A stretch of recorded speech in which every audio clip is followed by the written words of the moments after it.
Jayashankar Bhupalpally MLA Gandra Satyanarayana Rao camp కార్యాలయంలోకి బర్రెల మందను తోలి నిరసన వ్యక్తం చేశారు భూబాధితులు. మంజూర్ నగర్ కు చెందిన ఓదెలు లలిత దంపతులు డైరీ ఫామ్ నిర్వహిస్తుండగా వారి షెడ్ ని మున్సిపల్ అధికారులు కూల్చేశారు. దీంతో బాధిత దంపతులు బర్రెలను తీసుకొచ్చి క్యాంప్ ఆఫీసులోకి వదిలారు.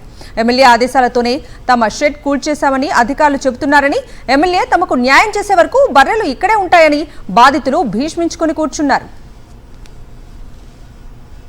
జయశంకర్ భూపాలపల్లి ఎమ్మెల్యే గండ్ర సత్యనారాయణరావు క్యాంపు కార్యాలయంలోకి బర్రెల మందను తోలి నిరసన వ్యక్తం చేశారు భూబాధితులు. మంజూర్ నగర్ కు చెందిన ఓదెలు లలిత దంపతులు డైరీ ఫామ్ నిర్వహిస్తుండగా వారి షెడ్ ని మున్సిపల్ అధికారులు కూల్చేశారు. దీంతో బాధిత దంపతులు బర్రెలను తీసుకొచ్చి క్యాంప్ ఆఫీసులోకి వదిలారు.